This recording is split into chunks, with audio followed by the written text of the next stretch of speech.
સહજાનંદ સ્વામી મહારાજની જય.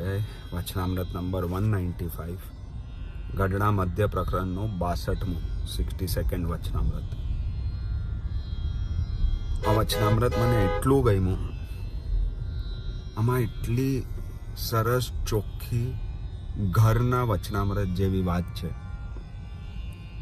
બિકોઝ પ્રશ્ન પૂછવાવાળા અયોધ્ય પ્રસાદજી મહારાજ, રઘુવીરજી મહારાજ અને મુક્તાનંદ સ્વામી, રામ પ્રતાપભાઈ ને ઈચ્છારામભાઈના પુત્રો અને સત્સંગની માં, અને એમના સવાલો એવા જે આપણને સત્સંગીઓને એકદમ લાગુ પડે એવા.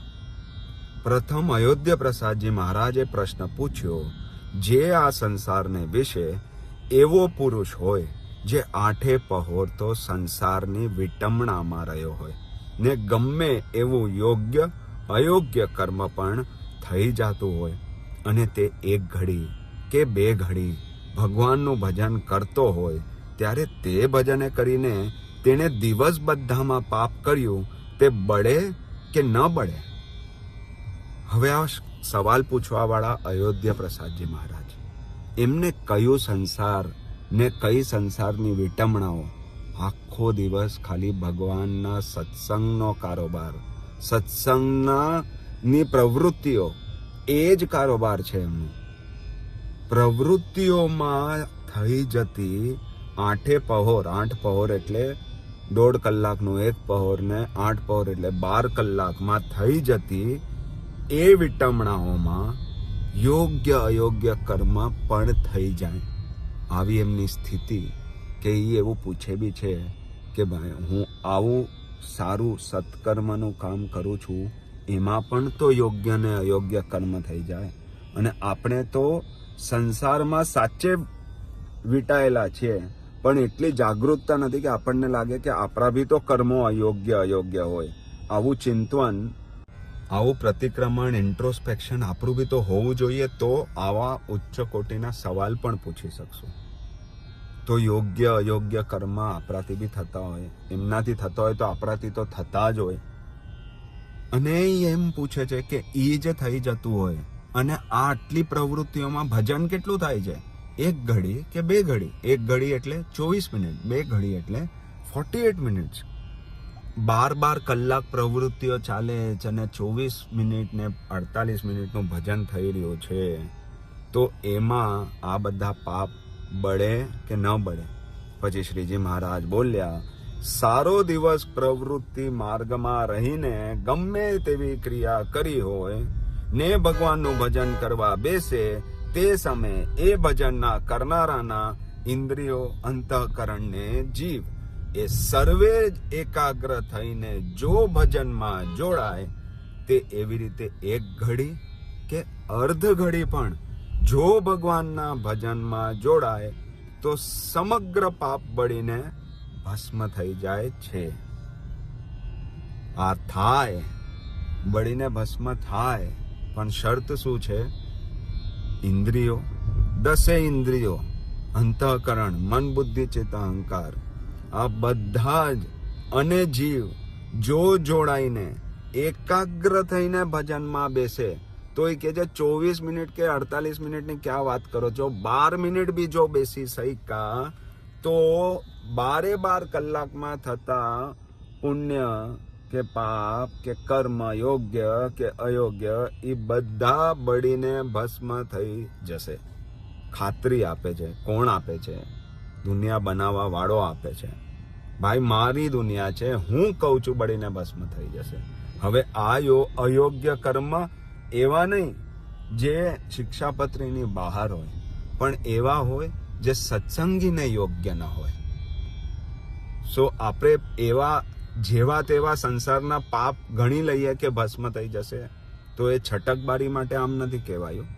વિવેકમાં કે આજ્ઞા પાલનમાં કોઈ નાની મોટી વાતો રહી જતી હોય, એની માટે આ લાગુ પડે છે.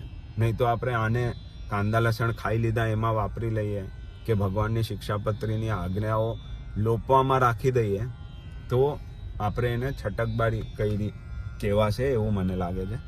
પણ ઈ જો થોડો ગુસ્સો આવી ગયો કોઈ પર, થોડું વેર થઈ ગયું કોઈ પર, થોડું અગર કોઈનું માઠું લાગી ગયું, કોઈથી રિસાઈ ગયા, કોઈને આપણે કંઈ આડું અવડું કહેવાઈ ગયું, કોઈથી કોઈ વિચાર એવો આપણો થોડો થઈ ગયો જેમાં પ્રેમ નહોતો, જેમાં રાગ દ્વેષ આવી ગયો, ક્યાંક થોડું બંધન થઈ ગયું, આ બધા આવા સારા સદગુણોમાં આપણે ક્યાં ઓછા પડીએ છીએ એની વાત થતી હશે એવું મને લાગે છે. મારાથી કોઈને મરાઈ ગયું, મારાથી કોઈને ગાળ દેવાઈ ગઈ, મારાથી દારૂ પીવાઈ ગયું, મારાથી માંસ ખવાઈ ગયું, મારાથી અમુક નિયમો ન પડાયા, એમાં જો આપણે લાગુ પાડવા લાગ્યા તો મને લાગે છે કે આપણે એનો ગેરફાયદો લીધો એવું થશે. એટલે આવી નાની જે સદગુણો હોય એમાં આપણી કચાશ હશે તો એ બળીને ભસ્મ થઈ જશે. અને ઇન્દ્રિય અંતઃકરણને જીવ તે એકાગ્ર થઈને જો ભગવાનના ભજનમાં ન જોડાય તો તેના ભજન થકા તો ઘડી કે અર્ધ ઘડીના પાપ પણ ન બળે. જો આપણે આવી મનસ્થિતિમાં ઇન્દ્રિય અંતઃકરણને એકતા વગર જો ઉપર છલે અગર આપણે ભજન કરતા હશું તો એ કહે છે એનાથી 12 કલાકના પાપ શું, 24 મિનિટના પાપ શું, 12 મિનિટના પાપ બી બળીને ભસ્મ નહીં થાય. અને એનું જે કલ્યાણ તે તો ભગવાનના પ્રતાપે કરીને થાય, એનો એ જ ઉત્તર છે. અગર તમે આવા હશો, અગર આપણે આવા હશું કે આપણે ઉપર છલે જ સત્સંગ થાય છે, ઉપર છલે જ ભજન થાય છે, જો ઇન્દ્રિયો અંતઃકરણ અને જીવ એક થઈને ભજનમાં બેસી શકતા નથી, એટલી ચંચળતા છે અને એટલી વાસનાઓ છે અને એટલી જગાએ ઇન્દ્રિય અંતઃકરણ ને જીવ ફેલાયેલા છે કે ભજનમાં 12 મિનિટ બી સુખેથી એકાગ્ર થઈને ન બેસી શકે તો આટલા સત્સંગને ભજન કર્યાનો કાંઈ ફાયદો નથી. 12 મિનિટના બી પાપ નહીં બળે તો કલ્યાણ થશે કે નહીં થાય તો ભગવાનની કરુણા જો. એ કે છે ભગવાનને પ્રતાપે કરીને કલ્યાણ થાય તો થાય, નહીં તો ન થાય. પણ ભગવાનને પ્રતાપે કરીને કલ્યાણ થાય ખરું, પણ આપણે ભગવાનના પ્રતાપે કરીને જો કલ્યાણ જોઈતો હોય તો આપણું આચરણ કેવું રહેશે? ભગવાનને આપણા પર ગર્વ થાય એવું નહીં રહે. આપણો પુરુષાર્થ કેવો રહેશે? સાવ મોડો રહેશે. આપણે પુરુષાર્થ કેવો જોવે? અયોધ્યા પ્રસાદજી મહારાજ, રઘુવીરજી મહારાજ અને મુક્તાનંદ સ્વામી જેવો જોઈએ તો ભગવાનનો રાજીપો મેળવી શકીએ. આપણે કૃપાથી કલ્યાણ થાય એને બેકઅપ પ્લાન રાખી શકીએ, પણ આપણો પ્લાન એ હોવો જોવે કે આવી એકાગ્રતા વાળું ભજન મારે 1 ઘડી, 2 ઘડી, 4 ઘડી અને છેવટે તો 8 પહોર આવું ભજન કરી શકું એવું ભગવાનમાં જોડાવું છે. પછી રઘુવીરજી મહારાજે પ્રશ્ન પૂછ્યો છે, હે મહારાજ, આ જીવનો મોક્ષ તે કેમ કરે ત્યારે થાય છે? તો શ્રીજી મહારાજ બોલ્યા, જેને પોતાના કલ્યાણની ઈચ્છા હોય. કન્ડિશન પહેલી તો એ જ કીધી કે ભાઈ કલ્યાણની ઈચ્છા છે કે સંસારની જ ઈચ્છાઓ છે. જો કલ્યાણની ઈચ્છા હોય તો પોતાનું જે દેહ, ધન, ધામ, કુટુંબ, પરિવાર એ સર્વેને ભગવાનની સેવામાં જોડી દેવા. કેમ આપ્યું આપણને આટલું બધું? ધન, ધામ, દેહ, કુટુંબ, પરિવાર, આવો મનુષ્ય જન્મ, આટલી ઇન્ટેલિજન્સ, આટલો મોટો સંસાર, આટલું મોટું જગત, આટલી મોટી સૃષ્ટિ, એનું કેમ ભગવાને સર્જન કર્યું? ભગવાનની સેવા માટે, ભગવાનમાં જોડાવા માટે, ભગવાનના સત્સંગ ભજન માટે. ને જો ભગવાનની સેવામાં જે પદાર્થ કામ ન આવે તો તેનો ત્યાગ કરી દેવો. ત્યાગ શેનો કરવો? તો પ્રથમના વચનામૃતમાં કહ્યું, જે માયા શું? તો ભગવાનના ધ્યાનમાં આવરણ કરતું જે બી વિચાર કે પદાર્થ હોય એ માયા. આપણને જે આડું આવે છે એ માયાનો ત્યાગ કરી દેવો. ત્યાગ એટલે એ ક્રિયાનો ત્યાગ કે મને કરીને ત્યાગ? મને કરીને ત્યાગ જ સાચો ત્યાગ છે એમ ભગવાન સમજાવે છે. મનથી તેનો ત્યાગ કરવો દેવો. આપણા મનમાં કોને જગા આપી? જે ચીજ, જે વિચાર, જે વ્યક્તિ, જે અનુભવ આપણને ભગવાનમાં વધુ ને વધુ જોડે એને જગા દેવી, અને જે ચીજ આવરણ કરે એને આપણા મનમાં જગા ન દેવી. જીવનમાં એની જગા હોય તો એ ડિટેચમેન્ટ સાથે, વૈરાગ સાથે એ વસ્તુને સ્થાન દેવો. પણ મને કરીને ત્યાગ તો હોવો જ જોવે. કઈ ચીજોનો? જે ભગવાનની સેવામાં જે પદાર્થ કામ ન આવે એનો.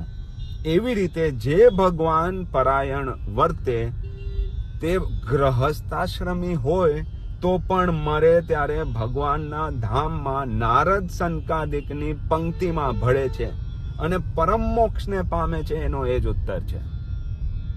રઘુવીરજી મહારાજને કહે છે, ગ્રહસ્થાશ્રમમાં હો તો બી ચિંતા નહીં કરો, સાધુ થવાની જરૂર નથી. મને કરીને ત્યાગ કર્યો તો મરશો ત્યારે ભગવાનના ધામમાં નારદજી ને સંકાદિક એવાની પંક્તિમાં તમે ભળશો, પરમ મોક્ષને પામશો. તો ધન, ધામ, દેહ છોડવાની વાત કરી, કુટુંબ પરિવાર છોડવાની વાત કરી ના, એ બધાને ભગવાનની સેવામાં જોડવાની વાત કરી. જોડવાથી મોક્ષ છે, છોડવાથી મોક્ષ નથી. બધી જ ચીજો ભગવાને દીધી છે તો કારણસર દીધી છે. એ કારણ શું? ભગવાનમાં જોડાવવું. એ કારણ, એ એનો પર્પસ. એ અગર આપણે પૂરો કર્યો તો લેખે લાગ્યો આ જન્મ, તો ભગવાનનો દાખલો સફળ થયો. એવી રીતે શ્રીજી મહારાજે વાર્તા કરીને પછી પોતાની ઈચ્છા કરીને બોલતા હવા. આ બે સવાલોના જવાબ થયા. હવે એમને કઈ કહેવાનું મન થયું. એ શું કહેવાનું મન થયું? તો અમે જે દિવસથી વિચારીએ છીએ તે દિવસથી અમારી નજરમાં એમ આવે છે જે જીવના કલ્યાણને અર્થે 3 અંગ છે તે અતિ સુખદાયી છે. ઘણા અંગ છે જીવના કલ્યાણના, ઘણા માર્ગ છે, એમાંથી 3 અંગ અતિ સુખદાયી છે. તે કયા 3 અંગ? તો એક તો અતિશય આત્મનિષ્ઠા, અતિશય પતિવ્રતાપણું, અતિશય દાસત્વપણું. અતિશય આત્મનિષ્ઠા તે શું? તો જે શુકજીની પેટે આત્મા રૂપે થઈને પરમેશ્વરનું ભજન કરવું, એ જ અતિશય આત્મનિષ્ઠા. આખો દિવસ આપણી જાગૃતતા હોય કે હું આત્મા છું, દેહ નથી. આના પછી ભગવાન આનો ઇલેબરેશન કરે છે તો આપણે એ સાંભળશું. બીજું પતિવ્રતાનું જે અંગ. તો પતિવ્રતાનું અંગ તે શું? તો પતિવ્રતાનું અંગ ગોપીઓની પેટે પતિ ભાવે ભગવાનનું ભજન કરવું. ભગવાન આપણા પતિ અને આપણે એની પત્ની, આપણે એની ગોપી, આપણે એની રાધા, આપણે એની મીરા, અને એના સિવાય કાંઈ દેખાય જ નહીં. એ પ્રેમ ભાવે ભજન કરવું. અને ત્રીજું દાસત્વપણું. દાસપણાનું અંગ જેને હોય તેને હનુમાનજી ને ઉદ્ધવજીની પેટે દાસ ભાવે ભગવાનનું ભજન કરવું. ત્રણેયમાં કરવાનું શું છે? ભગવાનનું ભજન. હવે આત્મા રૂપે થઈને કરવું જ, ગોપી રૂપે થઈને કરવું જ, પતિવ્રતા પ્રને કે દાસત્વ ભાવે હનુમાનની જેમ કરવું જ. કરવાનું તો ભજન જ છે, પણ કયા ભાવથી કરવું છે? આ ત્રણેયમાંથી સુખ ઉપજે. અને 3 અંગ વિના કોઈ રીતે કરીને જીવનું કલ્યાણ થતું નથી. રઘુવીરજી મહારાજ, તમે પૂછો છો કે કેવી રીતે થશે જીવનું કલ્યાણ? તો આ 3 માંથી એક અંગ પકડવું પડશે. હવે 3 માંથી એક કે ત્રણેય? તો અમે તો એ 3 અંગની દ્રઢતા કરીને રાખીએ છીએ. અને એ 3 અંગમાંથી જેને એકેય અંગ દ્રઢપણે હોય તો તે તો કૃતાર્થ થાય છે. 3 માંથી એકેય પણ ચાલશે, પણ અમે તો 3ને દ્રઢ કરીને રાખ્યા છે. આઈડિયલ શું છે? ભગવાન કહે છે 3, પણ 3 માંથી એક તો કરીએ પહેલા. અને હવે 3 અંગવાળાના જે લક્ષણ છે તે નોખા નોખા કરીને કહીએ છે. તેમાં આત્મનિષ્ઠા વાળાના તો એ લક્ષણ છે જે એક કોરે તો આત્મા છે અને એક કોરે તો દેહ, ઇન્દ્રિય, અંતઃકરણ, 3 ગુણ, 5 વિષય આદિ જે માયાનું ટોળું છે. લેફ્ટ સાઈડ પર આત્મા ઊભી છે, રાઈટ સાઈડ પર માયાનું ટોળું ઊભું છે. ને એ બેના મધ્યને વિશે જે વિચાર રહે છે તે વિચાર જ્ઞાન રૂપી છે. વચ્ચે કોણ છે? વિચાર છે. આપણે એક ઓબ્ઝર્વર, એક વિટનેસ, આત્માના જ્ઞાન રૂપી જે વિચાર તે વચ્ચે રહે છે. અને તે વિચાર જેમ દેહ, ઇન્દ્રિય ને અંતઃકરણ તેમને આત્માને સંગાતે એક થવા દેતો નથી. આ વિચારનું કામ શું છે? રાઈટ સાઈડ પર જે દેહ, ઇન્દ્રિય, અંતઃકરણ, સત્વગુણ, રજોગુણ, તમોગુણ ને પંચેન્દ્રિયના વિષય, આ જે બધી ચીજો વચ્ચે ઊભી છે એ કોઈને આત્મા સાથે ભળવા દેતો નથી. આખો દિવસ એ જ અવેરનેસમાં જીવીએ કે હું આત્મા છું, હું આ દેહ નથી. અને જ્યારે તે વિચારને જીવ પામી લે છે ત્યારે જીવના હૃદયને વિશે પ્રકાશ થઈ આવે છે અને પોતાના આત્માને બ્રહ્મ રૂપે દર્શન થાય છે. અને તે બ્રહ્મને વિશે પરબ્રહ્મ જે નારાયણ તેનું પણ દર્શન થાય છે. અને તે દર્શનના કરનારાને એમ અનુભવ થાય છે જે હું આત્મા છું, મારે વિશે આ પરમાત્મા છે, તે અખંડ રહ્યા છે. એવી રીતની અખંડ સ્થિતિ રહે છે. તે આત્મનિષ્ઠાની અતિ ઉત્તમ દશા છે. ધ હાઈએસ્ટ દશા ઓફ આત્મનિષ્ઠા ઇઝ આવી દશા કે અંદર પ્રકાશ આવી જશે, બ્રહ્મરૂપ જેવું લાગશે, પરબ્રહ્મના દર્શન એમાં થશે. હવે પતિવ્રતાનું જે અંગ છે તે વ્રજની ગોપીઓના જેવું જોઈએ. જેમ ગોપીઓ જે દિવસ થકી શ્રી કૃષ્ણ ભગવાનના ચરણારવિંદનો સ્પર્શ કર્યો તે દિવસ થકી જેટલા સંસાર સંબંધી જે સુખ તે સર્વે ઝેર જેવા થઈ ગયા. ગોપીઓને ભગવાનને વિશે કેવો પ્રેમ થયો તો સંસાર સંબંધી સુખ તુચ્છ થઈ ગયા. ભગવાનના રજને, ભગવાનના ચરણારવિંદમાંથી એટલું સુખ મળ્યું. ભગવાનની સાથે કોઈ બીજી ક્રિયાઓ તો કરી જ નથી, ખાલી ભગવાનના ચરણારવિંદમાં નો સ્પર્શ થયો છે. હજી તો જે મનોકામનાઓ એમના મનમાં જાયગી એ ખાલી ચરણના સ્પર્શથી જાયગી. એવું ગોપીઓનું પ્રેમ. અને તે પતિવ્રતાના અંગની ભક્તિ હોય તે કેવી હોય તો ગમે તો ઇન્દ્ર જેવો રૂપાળો પુરુષ હોય તથા દેવતા જેવો રૂપાળો પુરુષ હોય તથા કોઈ રાજા જેવો ધનવાન હોય, તેને જ્યારે તે પત્ની દેખે, પોતાના પતિ સિવાય જ્યારે બીજા આવા કોઈ રૂપાળા ધનવાન પુરુષને પણ જ્યારે એક પતિવ્રતા સ્ત્રી દેખે ત્યારે જેમ સડેલ કૂતરાને દેખે અથવા વિષ્ટાને દેખે ત્યારે અતિશય ગ્લાની પામીને દ્રષ્ટિ પાછી ખેંચી લે, તેમ દ્રષ્ટિ પાછી ખેંચાઈ જાય. તે ઉત્તમ પતિવ્રતાની રીતિ છે. એને પોતાના પતિ સિવાય કાંઈ પણ જગાએ સુખ દેખાય તો એ સડેલ કૂતરું કે વિષ્ટા, એક્સક્રીટા એના જેવું લાગે. અને બીજા કોઈ પુરુષને દેખીને મન રાજી થાય જ નહીં. બીજી કોઈ વાસનાઓ દેખીને એમાં સુખ દેખાય જ નહીં. ભગવાનમાં જ સુખ દેખાય. તો એમ થાય કે આપણે પતિવ્રતા જેવી ભક્તિ થઈ. અને ત્રીજું દાસત્વ ભાવ, દાસ ભાવે કરીને ભક્તિનું અંગ છે તેને પણ પોતાના જે ઈષ્ટદેવ છે તેનું જ દર્શન ગમે, તેની જ વાર્તા સાંભળવી ગમે, પોતાના ઈષ્ટદેવનો જ સ્વભાવ ગમે, તેની જ પાસે રહેવું ગમે. એવો પ્રીતિવાન હોય તો પણ પોતાના ઈષ્ટદેવની સેવા સારું ને રાજીપા સારું રાત દિવસ એમ ઈચ્છા કરે જે મુને મારા ઈષ્ટદેવ કાંઈક આજ્ઞા કરે તો હું અતિશય હર્ષે કરીને કરું. રઘુવીરજી મહારાજ અને અયોધ્યા પ્રસાદજી મહારાજ જેવું દાસભાવ હોય તો એ લોકોને શું ગમે તો એનો જ સ્વભાવ ગમે, મહારાજની જ પાસે રહેવું ગમે, મહારાજમાં જ પ્રીતિ હોય, મહારાજની જ વાતો સાંભળવીને એના જ દર્શન કરવા ગમે.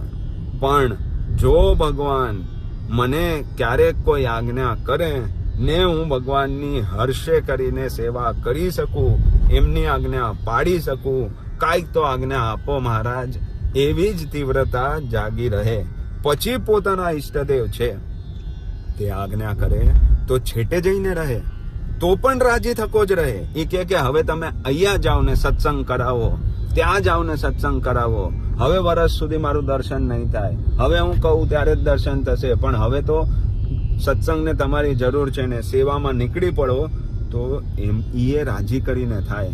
ભલે સ્વભાવ કેવો છે, ભગવાન પાસે જ રહેવું ગમે છે, પણ ભગવાન દૂર રહીને સેવા આપે તો પણ રાજી થકો કરે, પણ કોઈ દિવસ અંતઃકરણમાં ખેદ પામે નહીં અને આજ્ઞાને વિશેષ પરમ આનંદ માને, એ દાસત્વ ભક્તિની ઉત્તમ દશા છે. મને જે આજ્ઞા કરી એમ જ, હરી ઈચ્છા એ મારું પ્રારબ્ધ, ભગવાન આજ્ઞા કરો, તમે કયો હવે શું કરો નેક્સ્ટ, ઈ કે એમ જ કરીશ અને એ રાખે એમ જ રહીશ, ઈ દાસ ભાવ. અને એવા દાસત્વ ભક્તિ વાળા તો આજ ગોપાળાનંદ સ્વામી અને બીજા મુક્તાનંદ સ્વામી છે.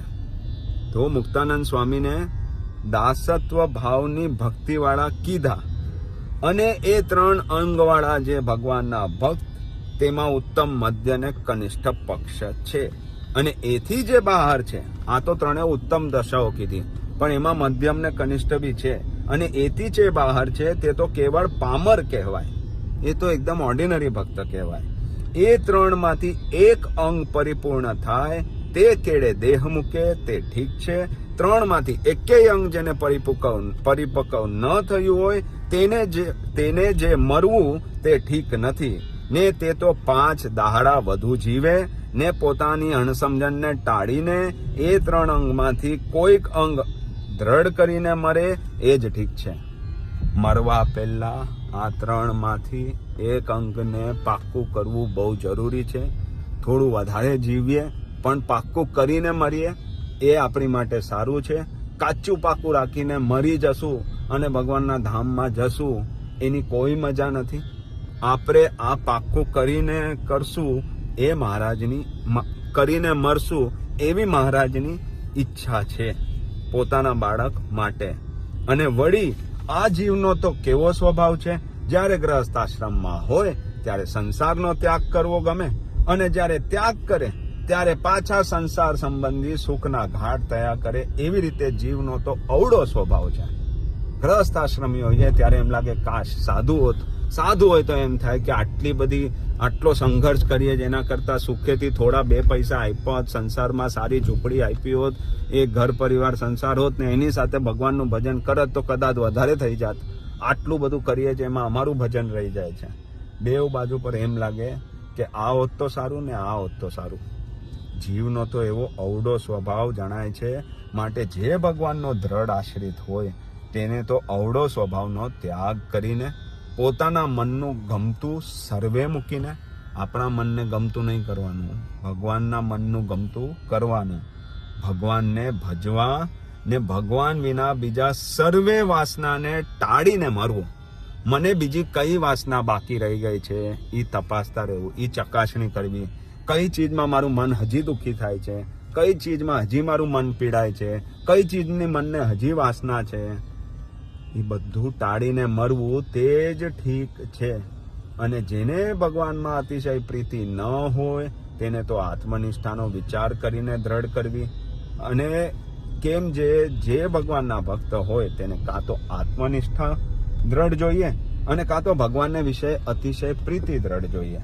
એ 2 અંગમાંથી જેને એકેય અંગની અતિશય દ્રઢતા ન હોય, ના આત્મનિષ્ઠાની દ્રઢતા થઈ હોય આપણને, ના પ્રેમ ભગવાનને વિશે પ્રીતિની દ્રઢતા થઈ હોય, તો શું કરવું?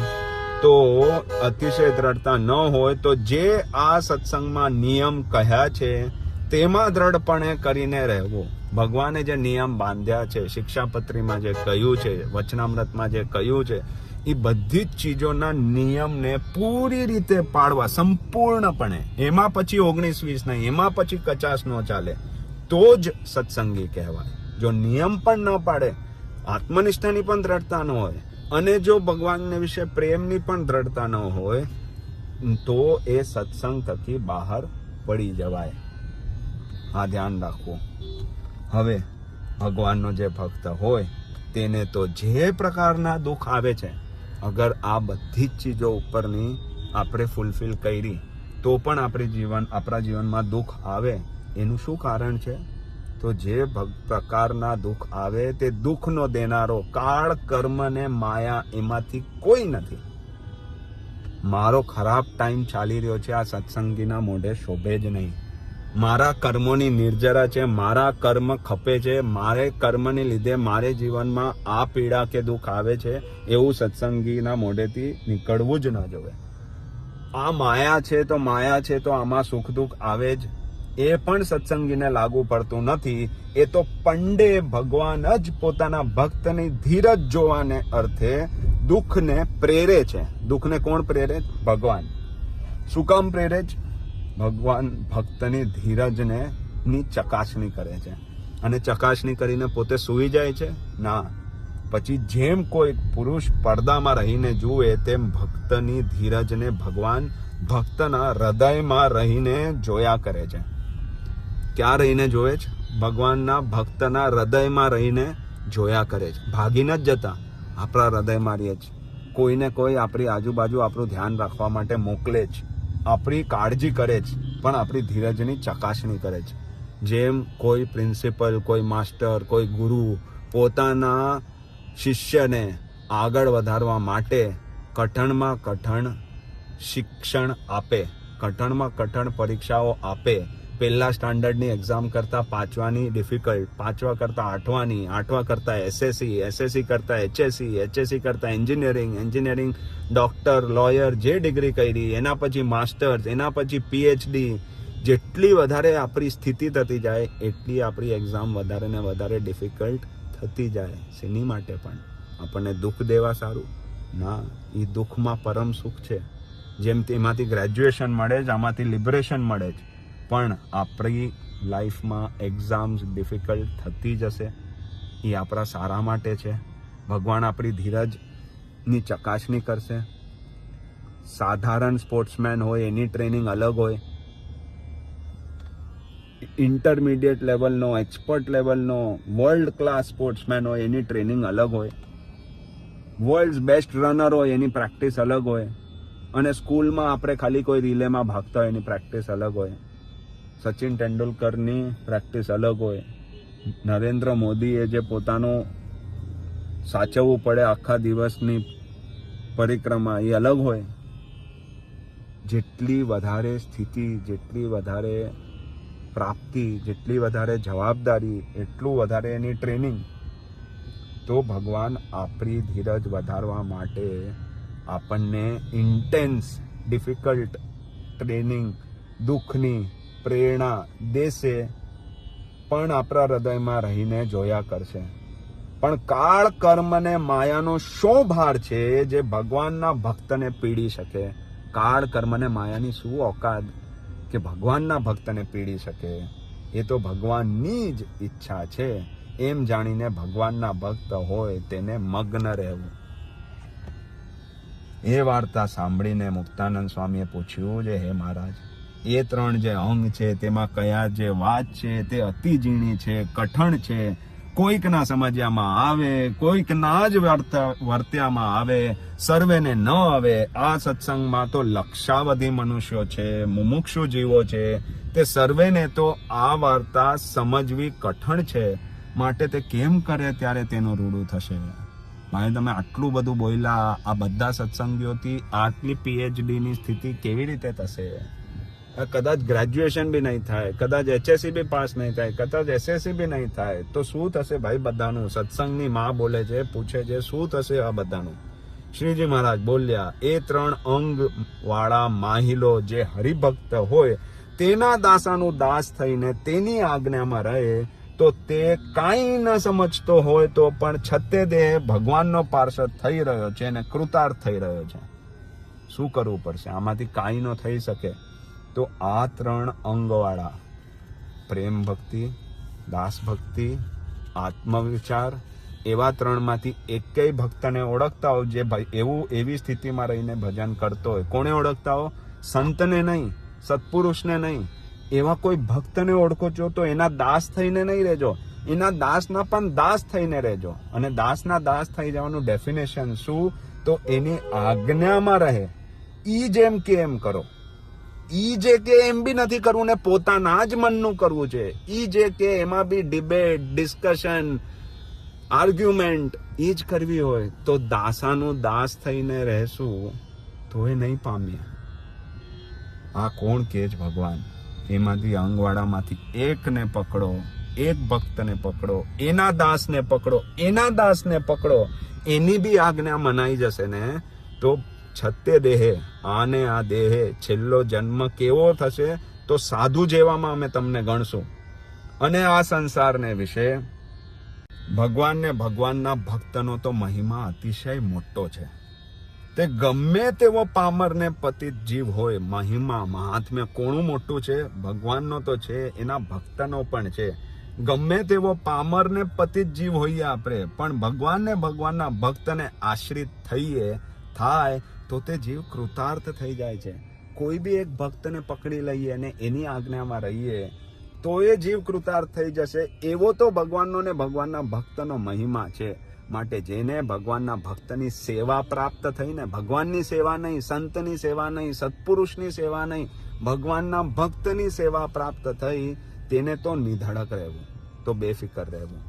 અને આ ત્રણે અંગની જે અમે વાર્તા કરી છે તે બહુધા તો મુક્તાનંદ સ્વામી સારું કહી છે કે આ બધું અમે તો મુક્તાનંદ સ્વામી માટે કહ્યું.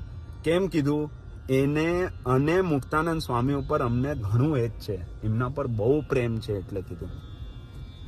અને એમને શરીરે મંદવાડ છે, તે રખે કોઈ વાતની સમજણની ખામી રહી જાય નહીં.